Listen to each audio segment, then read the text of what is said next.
આગામી સાતમ આઠમના પર્વને ધ્યાને લઈ સૌરાષ્ટ્રના અલગ અલગ સ્થળોએ મુસાફરોને જવા માટે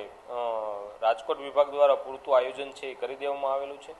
જેમાં 50 જેટલી એક્સ્ટ્રા બસોનું અમે પ્લાનિંગ કરી દીધું છે અને તેનાથી પણ જો વધારે બસોની જરૂરિયાત જણાશે તો અમે જે રૂટ ઉપર વધારે પડતો ટ્રાફિક હશે ત્યાં અમે વધારે પણ બસો મૂકવા માટેનું આયોજન છે. સાથે સાથે એક સાથે 50 મુસાફરો કોઈ પણ જગ્યાએ જવા માગતા હશે તો અમે તેઓને અલગથી એક્સ્ટ્રા બસ છે એ પણ અમે ફાળવી દેવા માટેનું આયોજન કરી દીધું છે. ઓનલાઈન રિઝર્વેશનની અંદર પણ જે એક્સ્ટ્રા બસોનું સંચાલન થવાનું છે તેની ટ્રીપોનું પણ અમે ઓનલાઈનની અંદર મૂકી દેવામાં આવેલું છે, જેથી મુસાફરો છે એ મોબાઈલ બુકિંગથી અમારા કાઉન્ટર ઉપરથી ઓનલાઈન બુકિંગ છે પણ એ પણ કરાવી શકશે. અને અમે સાથે તમામ બસ સ્ટેશન ઉપર રોડ સેફટીને ધ્યાને લઈએ, જે કેમ ઓછામાં ઓછા અકસ્માતો થવા પામે એમની પણ અમારા ડ્રાઈવર ભાઈઓને છે એની તાલીમ છે એ આપી દેવામાં આવેલી છે, જેથી સલામત સવારી નું સાર્થક ફળ મળે તે પ્રમાણેની તમામ આયોજન છે એ રાજકોટ એસટી વિભાગ દ્વારા કરી દેવામાં આવેલું છે. આપણે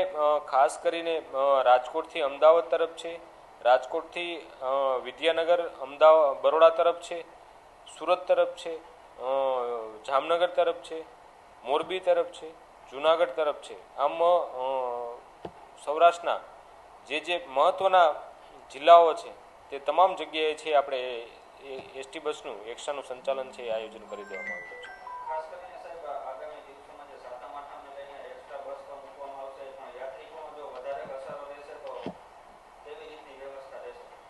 યાત્રિકોનો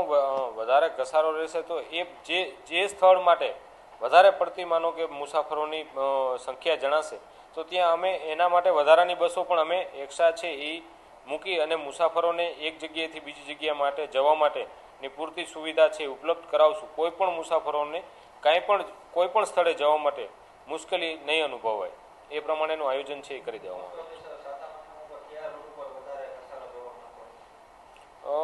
વધારે તો આપણે સૌરાષ્ટ્રની અંદર જોઈએ તો ખાસ કરી જામનગર તરફ છે, ભાવનગર તરફ છે, બોટાદ છે, મહુવા તરફ છે, અમદાવાદ તરફ છે અને વડોદરા તરફ છે એ વધારે પડતો છે ઘસારો આપણે જોવા મળતો હોય છે.